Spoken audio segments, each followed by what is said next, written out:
Oke, salam dan salam sejahtera, dan ulasan saya adalah berkenaan dengan kenyataan yang dikeluarkan oleh Zuraida Kamarudin berkenaan dengan isu bahawa beliau tidak mengetahui butiran bon RM 10 juta yang ditandatangani sebelum dibenarkan bertanding di Ampang di bawah tiket Parti Keadilan Rakyat, iaitu PKR, semasa PRU ke-14 yang lalu.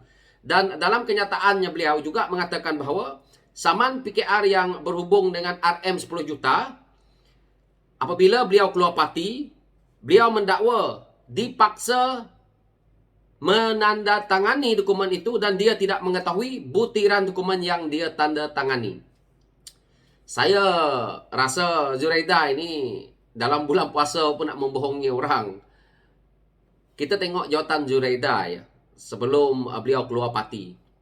Kita tahu siapa Zuraida ni, rakyat luar pun tahu.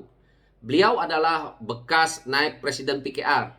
Zuraida duduk dalam parti bukan 2 hari. Beliau berada di barisan kepimpinan pusat, MPN, MPP. Bukan kepimpinan negeri. Dia di kepimpinan pusat tu. So, bagaimana Zuraida tak boleh tahu? Perkara yang dia cakap ini sebenarnya mereka yang di atas merunding supaya harus menandatangani bon 10 juta ini agar ahli parlimen yang bertanding tidak melompat. Tetapi akhirnya beliau melompat dan beliau kata beliau tidak tahu menahu dan dia dipaksa. Siapa yang nak paksa Zuraida? Ini adalah memang perjanjian kita dalam parti. Kalau kawan-kawan lihat di PRU ke-15 yang lepas, termasuk presiden pun tanda tangan. Dan kita lihat wakil daripada calon daripada Sabah dan Sarawak pun tanda tangan. Kenapa sekarang ni menyeluruh tanda tangan? Dan saya rasa bon ataupun perjanjian yang dibuat itu lebih menyeluruh lagi kerana sudah ada pengajaran daripada kes yang dibuat oleh geng-geng Zuraida ni apabila melompat. Dan kita tahu bahawa sekiranya beliau kata beliau tidak tahu, selama ini Zuraida duduk dalam parti PKR, duduk di barisan kanan kepimpinan pusat, beliau seolah-olah seperti orang tongong, seperti orang tidak hilang akal lah, senang ceritanya, kurang cerdik lah. Kerana beliau sebagai bekas naib presiden tau. Jadi apa yang beliau buat? Ini dah jelas beliau berbohong. Dan kalau Zuraida fikir, yang mana apabila keluar parti dulu, dia rasa bahawa dia dah duduk dalam PKR begitu lama dan dia rasa dia dah buat dia punya organisasi, dia dah buat orang-orang dia untuk siap diri dia untuk melarikan ataupun beliau nak melompat daripada PKR ni. Itulah kesilapan beliau. Kerana rakyat menyokong beliau di Ampang itu adalah disebabkan oleh ni logo ni. Kita dah boleh buktikan apabila beliau kalah teruk di Ampang. Ini adalah satu yang kita lihat. Yang Zuraida ini cuba putalkan. Dalam bulan puasa pun dia nak menipu. Memang kena menipu lah juga kan. Sebab siapa yang nak bayar 10 juta ni? Hari ini dah tak jadi menteri, dah tak jadi YB, kuasa dah tak ada. So dia pening lah. Tetapi daripada hakikatnya memang beliau tahu kerana beliau berada di barisan kanan kepimpinan. Dan apa yang saya lihat daripada kenyataan yang beliau katakan, apabila dipaksa, pemimpin kanan ni siapa yang nak paksa? Geng-geng mereka tu lah, kalau nak paksa. Tetapi masalahnya, saya rasa tiada orang yang nak paksa dan beliau sendiri memang tahu perkara ini. Itu yang saya boleh lihat daripada kenyataan yang dikeluarkan di media oleh Zuraida.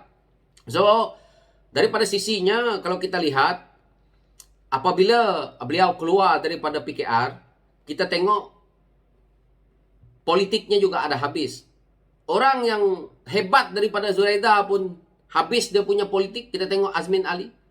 Jadi inilah akibatnya mengkhianat.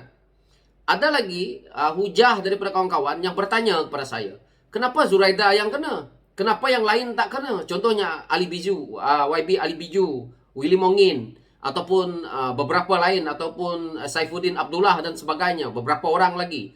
Kenapa tidak kena? Saya melihat kepada sisi macam ni.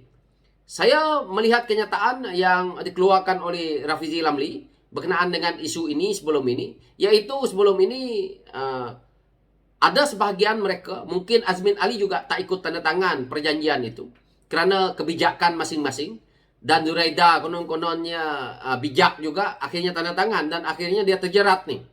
Yang lain mungkin tak tanda tangan kerana dilihat oleh parti waktu itu mereka ini tidak melompat lah, tetapi akhirnya melompat juga. Jadi sebab itu kita lihat sekarang ini siapa nak jadi calon harus tanda tangan perjanjian dan menyeluruh. Tidak ada lagi yang kata seperti dulu ada yang sign, ada yang tak, kerana pengajaran yang dah berlaku ini.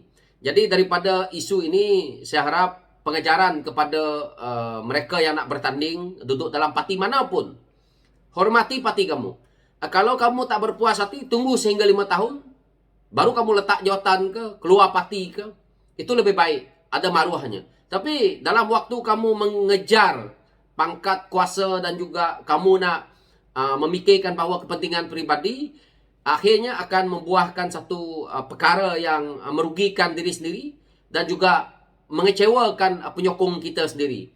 Ini yang saya juga selalu lihat, bahawa kalau kita duduk dalam satu parti, duduk di sana baik-baik, kecuali kalau kita ni ahli biasa, kita bolehlah nak melompat sana melompat sini kerana dia tidak ada efek kepada rakyat. Soalnya sekarang ni rakyat diampang, dah pun undi kamu. Tiba-tiba kamu melompat dan kamu berpaling tadah kepada presiden kamu.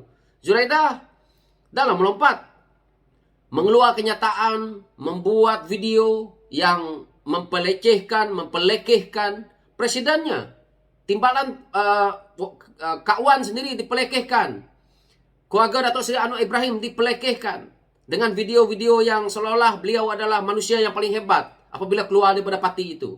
Dan beliau mengatakan masuk PKR tidak kenal Datuk Seri Anwar Ibrahim. Siapa Datuk Seri Anwar Ibrahim? Ini adalah satu yang pada saya membuahkan hasil kepada penyokong PKR itu, yang mana Zuraida lupa bahawa reformasi itu auranya begitu kuat.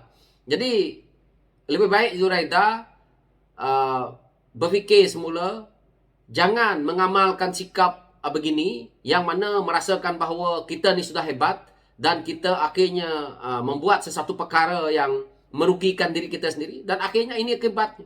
Sudah kalah, hilang deposit mungkin, sudah itu pula disaman balik oleh PKR 10 juta, yang mana pada saya ini jumlah yang kecil. Kalau nak dibandingkan, Zuraida keluar parti, mengkhianati parti, menggunakan jentera parti, penyokong parti yang suka kepada parti Pakatan Harapan ataupun PKR. Beliau juga apabila keluar parti itu menjadi menteri, dapat gaji besar. Lepas itu kita tengok dapat gelaran datuk lagi dan bermacam-macam. So keistimewaan itu tanpa daripada PKR, Zuraida tak dapat. Dan tanpa PKR, Zuraida mungkin tak jadi calon. Jadi platform yang digunakan adalah Parti Keadilan Rakyat, iaitu PKR, untuk beliau menaikkan nama dia sehingga rakyat tahu, sehingga kan beliau mendapat gelaran, sehingga kan beliau boleh menjadi menteri. Tetapi disia-siakan demi kuasa dan kedudukan, dan hari ini kita boleh lihat. So itu saja yang saya lihat daripada isu ini, dan saya harap kalau boleh saman 20 juta, tak apa. Zuraida ada banyak duit. Itu saja. Dan saya harap Setiausaha Agung saya, iaitu Datuk Seri Saifuddin Nasution, mengambil iktibar lah. Tapi saya tahu parti saya dah pun membuat satu yang lebih baik, yang lebih berkesan untuk kita menghalang lah perkara ini. Ditambah lagi dengan RU Anti Lompat Parti ini. So itu saja pencerahan saya berkenaan dengan isu ini. Saya harap tidak melarut lah. Sekian, terima kasih.